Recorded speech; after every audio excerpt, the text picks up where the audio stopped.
దేవుని వాక్యంలో నుండి యోబు గ్రంథము 5వ అధ్యాయంలో ఒక శ్రేష్టమైన వాగ్దానాన్ని మనందరం చదువుకొని దేవుని మాటను మనం ధ్యానం చేసుకుందాం. యోబు గ్రంథము 5వ అధ్యాయము 19-20 వచనాలు అందరం కలిసి చదువుకుందాం.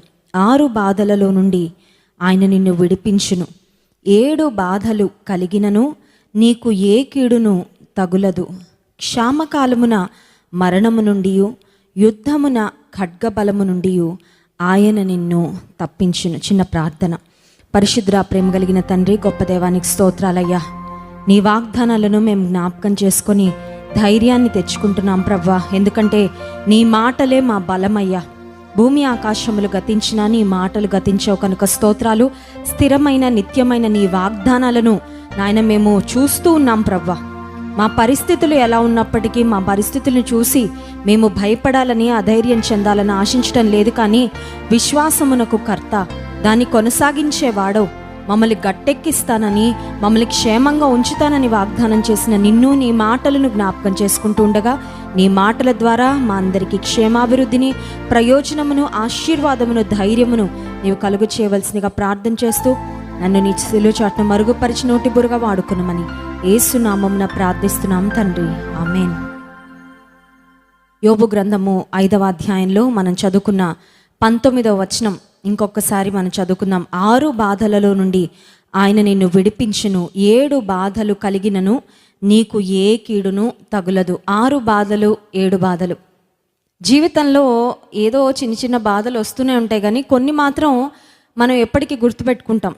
కొన్ని రకాలైన బాధలు లేక కొన్ని రకాలైన పరిస్థితులు జీవితంలో ఎందుకో అలా గుర్తుండిపోతూ ఉంటాయి. ఎందుకంటే ఆ బాధలు అంత లోతైనవి, లేక మనం వెళ్ళిన ఆ గాఢాంధకారపు లోయ అంత భయంకరమైంది కాబట్టి మనకి బాగా జ్ఞాపకం ఉంటాయి.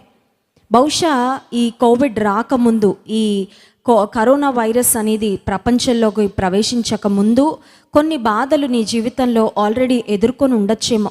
Maybe you might have gone through some physical health issues, some surgeries, కొన్ని సర్జరీలు గుండా, ఆపరేషన్లు గుండా వెళ్ళుండొచ్చు, కొన్ని మరి ట్రీట్మెంట్స్ మీరు తీసుకొని ఉండొచ్చు, కొన్ని ప్రత్యేకమైన ఆరోగ్య సమస్యలతో డీల్ చేసి గట్టెక్కుండొచ్చు. బహుశా మీరు అనుకొని ఉంటారు, అమ్మయ్య ఇంక ఈ జీవితానికి ఇటువంటి ఆరోగ్య సమస్యలు మళ్ళీ రాకుండా ఉంటే బాగుండు, మళ్ళీ వస్తే వాటిని అధిగమించగలను అన్న ధైర్యం అయితే నాకు లేదు అని బహుశా మీరు అనుకొని ఉండొచ్చు. Maybe you are counting this pain again. ఇప్పుడు మీ జీవితంలో వచ్చిన ఈ కోవిడ్-19, అయ్యో ఇది నా జీవితంలో మరొక కష్టం అయిపోయిందే, మరొక ఇబ్బందికరమైన పరిస్థితి అయిపోయిందే, ఇక నా జీవితంలో ఇలాంటి ఆరోగ్య సమస్యలు రాకూడదు అనుకున్నాను, ఇదొక 4వ బాధగా, 5వ బాధగా, 6వ బాధగా, 7వ బాధగా నా జీవితంలో ఉందే అని బహుశా you may be just counting your problems. ఇప్పటి వరకు మీరు ఎదుర్కొన్న సమస్యలన్నీ లెక్కించుకుంటూ వస్తే ఇదొక 6వ బాధగానో, ఒక 7వ బాధగానో మీ జీవితంలో ఉండొచ్చు. ఆర్ ఈ ఉదయకాల సమయంలో ఒక తల్లిగారు నాకు ఫోన్ చేసి చెప్తున్నారు, సడన్గా కుటుంబంలో అందరికీ కోవిడ్ పాజిటివ్ వచ్చేసింది. Everyone in the family is sick. భర్తకి కోవిడ్ పాజిటివ్, బిడ్డలకి కోవిడ్ పాజిటివ్, ఇంట్లో ఉన్న అత్తమామలకి కోవిడ్ పాజిటివ్, ఆ సహోదరికి కూడా కోవిడ్ పాజిటివ్. ఇప్పుడు చెప్పాలంటే ఆ ఇంటి ఇల్లాలు తనని తను చూసుకుంటూ, ఇంట్లో ఉన్న పెద్దల్ని చూసుకుంటూ, భర్తని చూసుకుంటూ, పిల్లల్ని చూసుకుంటూ వారందరూ కలిసి రికవర్ అవ్వాలి. ఇది ఎలాంటి పరిస్థితి అంటే సింపుల్గా చెప్పాలంటే 6 బాధలు ఒక్కసారి వచ్చి మీద పడినట్లు, లేక 7 బాధలు ఒక్కసారి మన మీద ఒక ఉప్పెనలాగా వచ్చి పడినట్లు. చాలామంది అనుకుంటున్నాం కదా, ఇటువంటి కష్టం ఇంకా ఎప్పటికీ రాకూడదు దేవా, త్వరగా ఈ దినాలు సమసిపోవాలి, త్వరగా ఈ కరోనా వైరస్ను నువ్వు నాశనం చేయి, త్వరగా ఈ ప్రపంచాన్ని బాగు చేయి, త్వరగా ఈ పరిస్థితిలో నుండి మాకు విడుదల కలుగు చేయని మనందరం దేవుని బ్రతిమాలుతున్నాం. అయితే యోబు భక్తునికి కూడా తన జీవితంలో 6 బాధలు, 7 బాధలు, ఎన్నో బాధలు పడ్డాడు. ఎందుకంటే ఫైనాన్షియల్ ప్రాబ్లమ్స్ అనేవి ఒక మనిషిని చాలా ఇబ్బంది పెడతాయి. ఆ రోజుల్లో ధనం లేదు, కానీ ఆ రోజుల్లో ఒక వ్యక్తి ధనవంతుడు అని పిలువబడాలంటే అతనికి ఉన్న సేవకులు, అతనికి ఉన్న ఒంటెలు, గొర్రెలు, లేకపోతే అతనికి ఉన్న పశు సంపదే వారి యొక్క గొప్పతనాన్ని సూచించేది, వారి యొక్క ఆస్తిగా ఉండేది. యోబు ఆస్తినంతా కోల్పోయాడు. అంటే ఒక మాటలో చెప్పాలంటే గ్రేట్ ఫైనాన్షియల్ లాస్, ఆర్థికంగా కంప్లీట్గా నష్టపోయాడు. ఆ తర్వాత కుటుంబంలో స్వంత బిడ్డలు, స్వంత కుమారులు, స్వంత కుమార్తెలు చనిపోయినప్పుడు, అది కూడా పోనీ ఒకరు చనిపోతేనే తల్లి తండ్రి ఇబ్బంది పడిపోతారే, ఇంట్లో ఒక్క బిడ్డ చనిపోతేనే ఆ కడుపు కోత ఎంత భయంకరంగా ఉంటుంది. యోబు కుటుంబంలో బిడ్డలందరినీ ఒక్కరోజే పోగొట్టుకున్నాడు.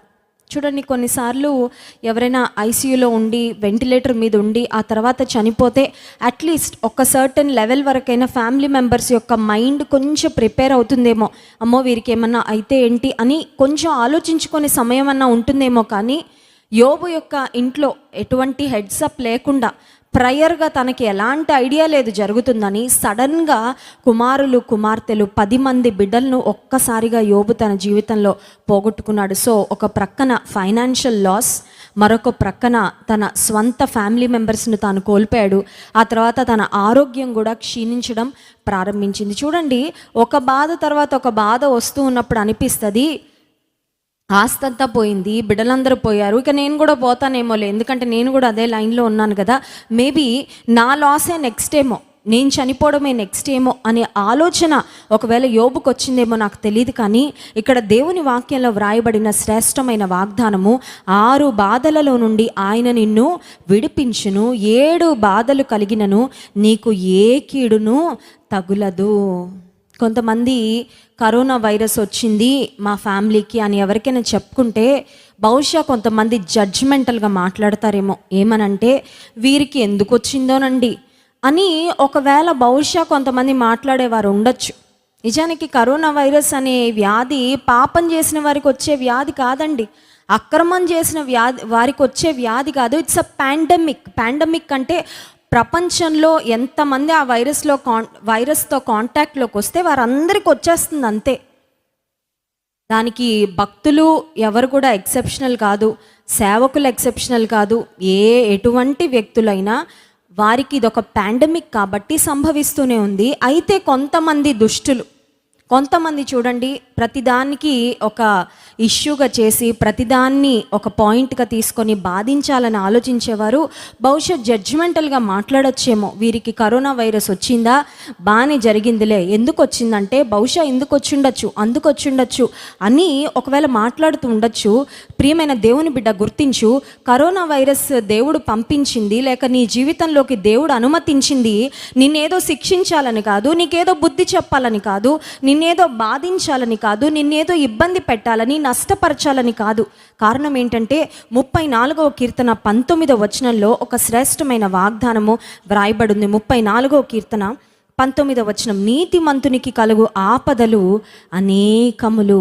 నేను నీతిగా బ్రతుకుతున్నానండి, నేను భక్తిగా బ్రతుకుతున్నాను, నేను విల్ఫుల్గా ఇష్టపూర్వకంగా ఎవరికి ఏ కీడు చేసే వ్యక్తిని కాదు, అందరికీ మేలు చేసే వ్యక్తినే, అందరి మేలును కోరుకునే వ్యక్తినే, దేవుని సన్నిధిలో భయభక్తులతో నేను నా కుటుంబం వర్ధిల్లుతున్నాము, దేవునికి ఇచ్చుటలో మేము నమ్మకంగా ఉన్నాము, దేవుని గణపరచడంలో మేము నమ్మకంగా ఉన్నాము, ఇతరులకు మేలు చేయడంలో మేము ఎప్పుడు ముందుంటాము. అయితే మాకెందుకు ఈ పరిస్థితి సంభవించింది అనే ఆలోచన ప్రశ్న మీ మనసులో వస్తే 34వ కీర్తనలో ఇప్పుడు మనం చదివిన ఈ వాగ్దానము మీకే.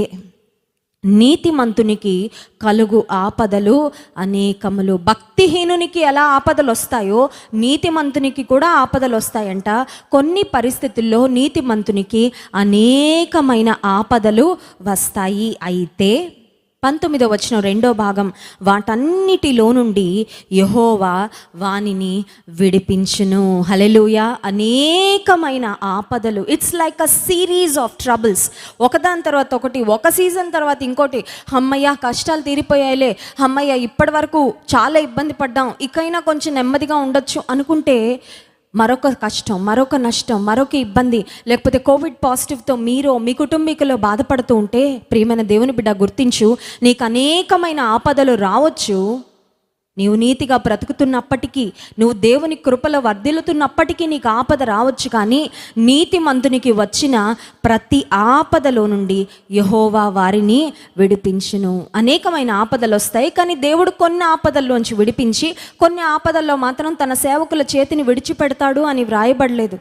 God will never leave our hand. దేవుని చేతిలో ఒక్కసారి నీ చేయి పెట్టేస్తే, దేవునికి నీ జీవితాన్ని ఒక్కసారి అప్పగిస్తే, ఈ దేవుడు అంతము వరకు మనల్ని నడిపించేవాడు. హల్లెలూయా. మరణ పర్యంతము మనల్ని నడిపించేవాడు. ఆ తర్వాత నిత్య జీవంలో కూడా, నిత్య రాజ్యంలో కూడా తనతో పాటు ఉంచుకునేవాడు కాదు. కానీ ఆయన ఏ క్షణము ఏ పరిస్థితుల్లో కూడా మనల్ని విడిచిపెట్టే దేవుడు కాదు. ప్రతి ఆపదలో నుండి నీతిమంతుని దేవుడు విడిపిస్తాడని వాగ్దానం చేస్తున్నాడు. So remember, if you are in a problem, if you are in a crisis, if you are struggling with a health issue, ఒకవేళ ఆరోగ్య సంబంధంగా ఒక కోవిడ్తో మీరు బాధపడుతున్నప్పటికీ, ఏ సమస్యతో బాధపడుతున్నప్పటికీ నిన్ను విడిపించడానికి దేవుడు సంసిద్ధుడుగా ఉన్నాడు. దేవుడు ఎప్పుడు విసుక్కోడు. అబ్బో వీళ్ళకి ఎన్నో కష్టాలు వచ్చాయి, ఇన్నిసార్లు విడిపించానులే, ఈసారి వదిలేద్దాంలే అని దేవుడు ఎప్పుడు అనుకోడు. నిస్సహాయ పరిస్థితిలో తన ప్రజలను ఎన్నడూ విడిచిపెట్టడు. అపోస్తలుడైన పౌలు కూడా తన జీవితంలో బహుగా దేవుని కొరకు ప్రయాసపడుతూ, బహుగా దేవుని కొరకు వాడబడుతున్నప్పుడు బహుగా శ్రమలు ఎదుర్కొన్నాడంట. కొన్నిసార్లు మనకు అనిపిస్తుంది బహుగా దేవుని కొరకు వాడబడితే కష్టాలు ఉండవేమో అని. చాలామందికి తెలియదండి, దేవుని ప్రజలు చాలా భయంకరమైన కష్టాల కొలిమిలో నుండి కొన్నిసార్లు ప్రయాణం చేస్తూ ఉంటారు. బహుశా సంఘ బిడ్డలకు చెప్పుకోలేకపోవచ్చేమో, సంఘస్థులకు లేక బయట నుంచి చూస్తున్న వారికి తెలియకపోవచ్చేమో, కానీ దేవుని సేవకులు కూడా కొన్నిసార్లు చాలా భయంకరమైన శ్రమల గుండా, శ్రమల కొలిమి గుండా ప్రయాణం చేయాల్సి వస్తూ ఉంటుంది. అపోస్తలుడైన పౌలు కూడా బహుగా దేవుని కొరకు ప్రయాసపడి, బహుగా దేవుని కొరకు వాడబడి, బహుగా దేవుని కృపలో వర్ధిల్లుతున్నప్పుడు బహుగా ఆయన శ్రమలను ఎదుర్కొన్నాడు. 2 కొరింథీ పత్రిక 11వ అధ్యాయంలో 23వ వచనం నుండి మనం చదివినట్లయితే, ఆయన వెళ్ళిన పరిస్థితులు, ఆయన ఎదుర్కొన్న శ్రమలు, the trials and tribulations that apostle Paul has faced in his life, అక్కడ మనం చూస్తాం. 23వ వచనము, మరి విశేషముగా ప్రయాసపడి తిని, మరి అనేక పర్యాయములు చెరసాలలో ఉంటిని, అపరిమితముగా దెబ్బలు తింటిని, అనేక మార్లు ప్రాణాపాయములలో ఉంటిని, యూదుల చేత 5 మార్లు 1 తక్కువ 40 దెబ్బలు తింటిని, 3 మారు బెత్తములతో కొట్టబడి తిని, 1 సారి రాళ్లతో కొట్టబడి తిని, 3 మారు ఓడ పగిలి శ్రమపడి తిని, 1 రాత్రింబగళ్ళు సముద్రములో గడిపి తిని, అనేక పర్యాయములు ప్రయాణములలోనూ, నదుల వలనైన ఆపదల్లోనూ, దొంగల వలనైన ఆపదల్లోనూ, నా స్వజనుల వలనైన ఆపదల్లోనూ, అన్యజనుల వలనైన ఆపదల్లోనూ, పట్టణములో ఆపదలోను, అరణ్యములో ఆపదలోను, సముద్రంలో ఆపదలోను, కపట సహోదరుల వలన ఆపదలలోనూ ఉంటిని. ప్రయాసముతోనూ, కష్టముతోనూ, తరచుగా జాగరణములతోనూ, ఆకలి దప్పులతోనూ, తరచుగా ఉపవాసములతోనూ, చలితోనూ, దిగంబరత్వముతోనూ ఉంటిని. ఇంకను చెప్పవలసినవి అనేకములున్నవి. అసలు ఈ లిస్ట్ అంతా చదువుతుంటే అనిపిస్తుంది ఇక పడని శ్రమ అంటూ ఏం లేదేమో, అన్నీ అనుభవించాడు. అన్ని రకాలైన శ్రమలు, అన్ని రకాలైన ఇబ్బందులు, అన్ని రకాలైన పరిస్థితులు, అన్ని రకములైన ఆపదలు అపోస్తలుడైన పౌలు తన జీవితంలో ఎదుర్కొన్నాడు. ఇంక అంటున్నాడు, చెప్పాల్సినవి చాలా ఉన్నాయి కానీ అన్నీ చెప్పట్లేదు, కొన్ని చెప్తున్నాను నేను. ఆ కొన్నే మనకి చాలా ఎన్నోగా కనబడుతున్నాయి కదండి, ఎన్నోగా కనబడుతున్నాయి. కొన్నిసార్లు దేవుని నమ్ముకున్న తర్వాత ఒక్క చిన్న శ్రమ రాగానే తట్టుకోలేం. అసలు దేవుడు ఉన్నాడా? దేవుడు నన్ను గుర్తుపెట్టుకున్నాడా? అసలు దేవునికి నేనంటే ప్రేమ ఉందా? దేవుడు నన్ను చూస్తున్నాడా? దేవుడు నా ప్రార్థన వింటున్నాడా? దేవుడు నన్ను విడిచిపెట్టేశాడా అని మనకి అనుమానాలు వస్తూ ఉంటాయి. అపోస్తలుడైన పౌలు భయంకరమైన శ్రమల గుండా దేవుని కొరకు వెళ్ళినప్పుడు దేవుడు తనను బలపరిచిన వాగ్దానం ఏంటి అని మనం జ్ఞాపకం చేసుకుంటే, 12వ అధ్యాయము 2 కొరింథీ పత్రిక 12వ అధ్యాయంలో 9వ వచనం, అందుకు నా కృప నీకు చాలును, బలహీనత యందు నా శక్తి పరిపూర్ణమగుచున్నదని ఆయన నాతో చెప్పెను. నా కృప నీకు చాలును. 3 కష్టాలు, 3 బాధలు వచ్చినప్పుడు నిన్ను కాపాడాను, 4వ బాధలో కూడా నిన్ను కాపాడాను, 5వ బాధలో కాపాడాను, 6 బాధల్లో కాపాడతాను, 7 బాధల్లో కాపాడతాను. Or maybe you are just counting your troubles. క్రైస్తవులుగా మనం we have to count our blessings అంట. దేవుడిచ్చే ఆశీర్వాదాలు లెక్కించుకుంటూ వెళ్ళాలంటే, ఎందుకంటే దేవుడిచ్చే ఆశీర్వాదాలు లెక్క పెట్టుకుంటూ ఉంటే మన హృదయంలో కృతజ్ఞత పొంగి పొర్లుతూ ఉంటుంది. కానీ ఒకవేళ నీవున్న పరిస్థితిని బట్టి నువ్వు కష్టాలను లెక్క పెట్టుకునే పరిస్థితిలో ఉన్నావేమో. Maybe you are counting your trials, maybe you are counting your tribulations, maybe you are counting your health problems. నేనండి ఇన్ని ఆరోగ్య సమస్యలు ఎదుర్కొన్నానండి, ఇప్పటివరకు ఇన్ని ఆపరేషన్స్ నేను ఫేస్ చేశానండి, ఇన్నిసార్లు నాకు యాక్సిడెంట్లు అయినాయండి, ఇన్నిసార్లు ప్రాణాపాయంలోకి వెళ్ళానండి, ఇన్నిసార్లు ఐసీయూలో నేను అడ్మిట్ అయ్యానండి. ఈ కరోనా నాకు 7వ బాధ, ఈ కరోనా నాకు 6వ బాధ, 8వ బాధ అని ఒకవేళ మీరు లెక్క పెట్టుకుంటున్నప్పటికీ అపోస్తలుడైన పౌలు కూడా లెక్క పెట్టుకోవడానికి లెక్క పెట్టలేనన్ని శ్రమలు, లెక్క పెట్టలేనన్ని కష్టాలు తన జీవితంలో ఎదుర్కొన్నప్పటికీ దేవుడు తనను బలపరిచిన వాగ్దానం ఏంటంటే, నా కృప నీకు చాలును. ఈ రాత్రికాల సమయంలో అడుగుదాం, ప్రభువా చాలిన నీ కృప నాకివ్వు. I need a fresh provision of your grace now. ఇప్పుడు కావాలయ్యా, నీ శక్తి నాకు కావాలి. కొన్నిసార్లు బాడీలోంచి ఫ్లూయిడ్స్ వెళ్ళిపోతూ డీహైడ్రేట్ అయిపోతూ ఉన్నప్పుడు డాక్టర్స్ అంటారు ఓఆర్ఎస్ తీసుకోవాలండి, గ్లూకోజ్ తాగాలి, లేకపోతే ఒక సెలైన్ పెట్టించాలని. అది ఇన్స్టెంట్గా బాడీని హైడ్రేట్ చేస్తుంది, ఇన్స్టెంట్గా మనకి ఎనర్జీ ఇస్తుంది. నీ జీవితంలో కూడా నీవు ఎదుర్కొంటున్న కష్ట పరిస్థితుల వలన, నీకు కలుగుతున్న ఆపదల వలన ఒకవేళ నువ్వు విశ్వాసంలో సన్నగిల్లిపోతున్నావేమో, బలహీనం అయిపోతున్నావేమో, వేసారిపోతున్నావేమో, ఒకవేళ నీ జీవితంలో నలిగిపోతూ ఇక నాకు శక్తి లేదు అన్న పరిస్థితిలో ఉన్నట్లయితే దేవుని అడుగు, ప్రభువా నీ చాలిన కృప నాకు ఇప్పుడు కావాలి. I need your grace now, I need your grace today. ఇవాళ ఈ రోజుని నేను ఎదుర్కోవడానికి, ఈ రోజును నేను దాటడానికి నీ కృప నాకు కావాలి. ఇప్పుడు నీ కృప నాకు కావాలి. ఒకవేళ రాత్రి పడుకునేటప్పుడు భయంకరమైన భయంతో వణికిపోతున్నావేమో.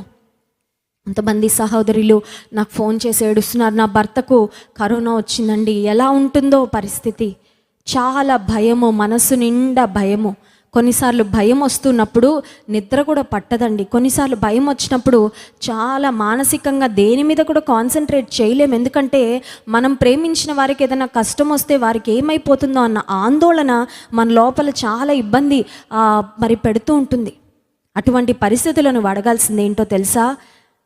నీ ప్రియుల కొరకు దేవుని సన్నిధిలో విజ్ఞాపన చేయాల్సింది, వారికి నీ కృప దయచే ప్రభువా, నాకు కూడా నీ కృప దయచే. ఎందుకంటే నీ కృప లేకపోతే ఒక్క క్షణం కూడా నేను బ్రతకలేను. I can not survive with your grace even for a second. ఒక్క క్షణం కూడా నీ కృప లేకపోతే ఈ లోకంలో నేను బ్రతకలేను.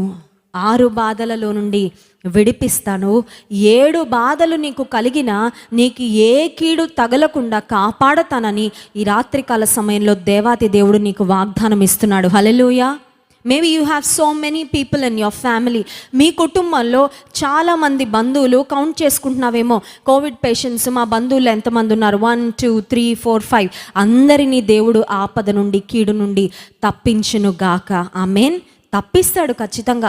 షద్రక్ మెషక్ అబేద్నెగోలు అగ్నిగుండంలోకి వెళ్ళవలసి వచ్చినప్పుడు వారు అగ్నిగుండంలోకి వెళ్ళకుండా దేవుడు తప్పించలేదు, కానీ అగ్నిగుండంలోకి వెళ్ళిన అగ్నిగుండంలో వారితో 4వ వ్యక్తిగా ఉండి వారిని క్షేమంగా బయటకు తీసుకొచ్చాడు. హల్లెలూయా. విశ్వాస జీవితం అనేది ఇట్స్ నాట్ ఎస్కేపింగ్ ప్రాబ్లమ్స్. విశ్వాస జీవితం అనేది నాకు ఏ కష్టం రాకూడదయ్యా అని అడగడం కాదు.